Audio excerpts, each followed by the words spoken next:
Comedy is a powerful tool that is often used to disarm social issues and even protest. The Soap Opera Box Open Mic Comedy Fundraiser did just that on Tuesday night at Milk Coffee Bar. Money was raised for the Windsor Youth Centre, a drop-in for homeless and at-risk youth. The event featured socially inspired poetry, stand-up, and skits by a number of talented Windsorites. Brooke Lee is a psychology and women's studies major at the University of Windsor. She planned the event for a class assignment. But then again, who really can? Like, when you think about it, like, there's a lot of bad drivers out there. There's a whole category of anger devoted to being on the road. That's because pretty much everybody sucks at driving.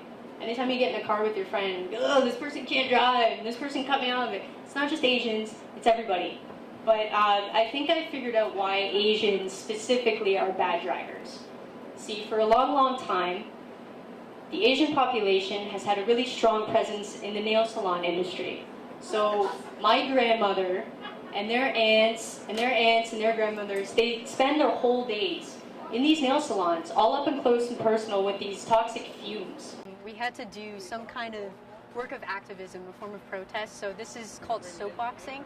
Basically, the idea is you get on like a wooden crate and you express your opinions to the public.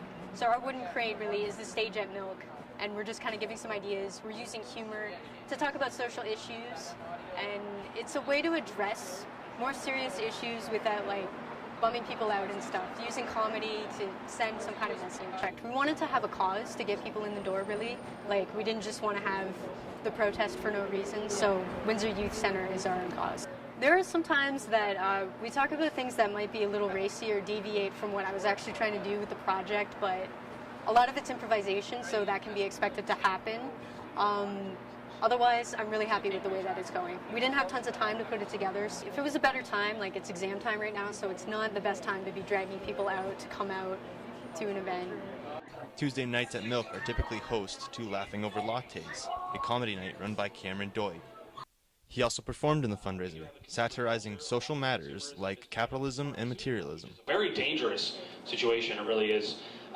Recently, apparently, I actually saw this on the news, that there's a drug that's been proven to completely fight cancer, but the pharmaceutical companies don't want to like spend all this money sending it through research and development again, which is really crazy because that means we're actually letting cancer stick around, even though it could.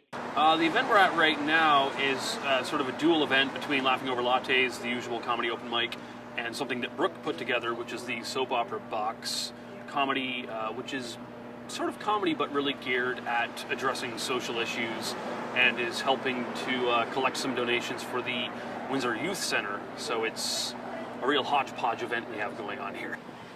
Really, it was Brooke's idea.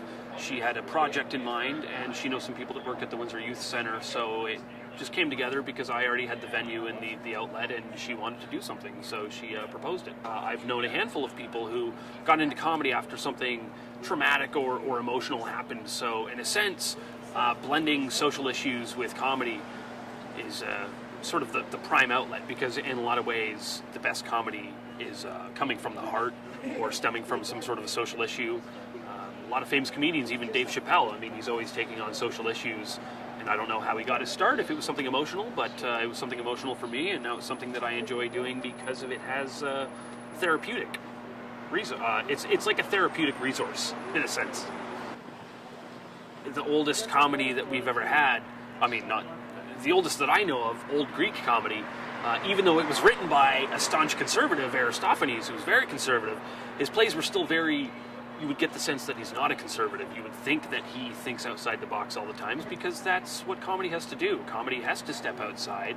It can't just be normal run-of-the-mill. I mean, it can be, and that's just maybe slapstick wouldn't be going outside of any social construct. But, I mean, no matter what, satire will always exist. Political discourse via comedy will always exist. No, I think that comedy absolutely has to go outside of normal social constructs.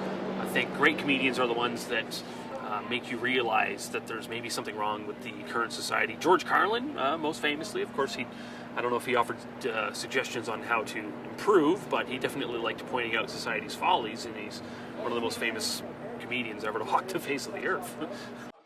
While exams prevented a larger crowd, Lee was happy with the turnout and thinks it went over well. For the 30 News, this is Ian Campbell.